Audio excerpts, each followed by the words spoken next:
This campaign is being shaped by an Irish emotion, a surge of recessionary anger. But what about European issues in this European election? In Athlone's Golden Island shopping centre, I came across an often unspoken fear that Europe is a threat to Ireland and its values. I think they've taken away our sovereignty as a nation, and I just believe we need to be out of the EU.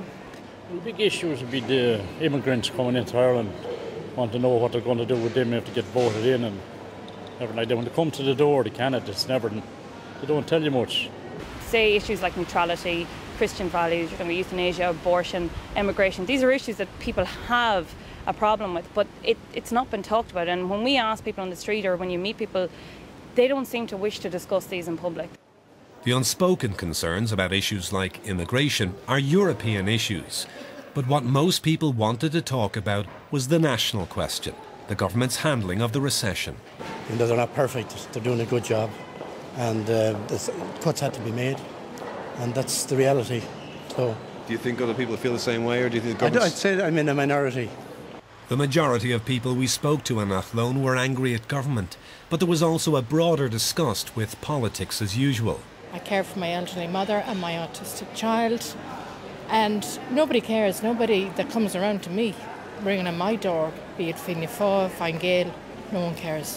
What do you say to them when they come knocking on your door for the European elections, for example? I've stopped answering it, actually, to be quite honest. I really have. I've just stopped answering it because it's pointless. It doesn't make any difference who's in power. It's the same story all over again. The mood on the street is we are not happy, and people are not happy with the way things are going at the moment, and this is their way of making the change.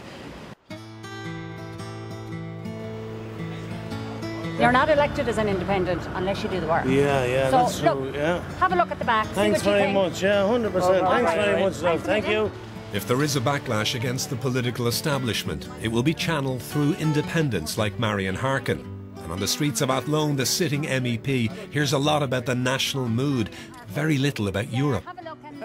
Oh my God. I'm going to vote for you. I'm going to vote. Tom, why are you voting for Marion Harkin? What's the reason? The reason because she's a woman and she's a good worker. Because I heard her on the radio. Do you know what I mean? And what's the big issue for you in this election? What's the thing that most angers you, inspires you, gets you going? It's very hard to know. I didn't like that taking the pension, the money. Yeah, I didn't like that now. Sometimes people say, well, European elections should be about European issues and national elections should be about national issues. But if you ask people, well, what's a European issue and what's a national issue, it's often quite difficult to separate the two. There you are, elected to Brussels to do something, a European-wide project, and you're still having to be a mediator and a broker and sort things out for people on the local level. Is there a contradiction there? No, I don't find a contradiction, and as I said to you earlier, I was a TD, so I'm well used to that kind of work. When people contact my office, we respond and we try to help them in whatever way possible. If it's a European matter and there is European legislation, obviously we work in that direction. But equally, if it's national, I mean, for example, you'll be aware of the cancer care services in Sligo. Through my colleague Finian McGrath, the Dáil, I put down a question to Mary Harney, and I was actually the first person to bring that to public notice, even though I was an MEP. So I think people do expect you to be involved both locally and at a European level, and I think you must respond to that.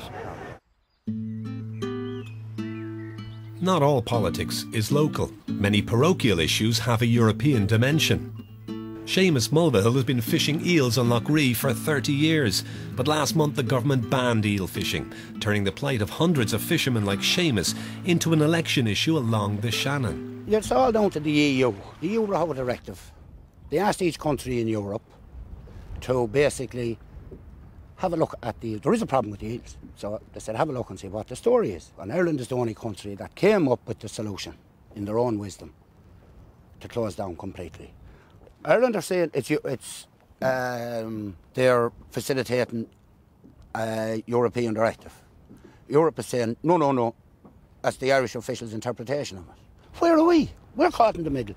And to be honest, it looks like that Europe only suits the big companies, the global companies. We have been, the best word I can put on it, been just pushed aside and go away and don't be an lioness.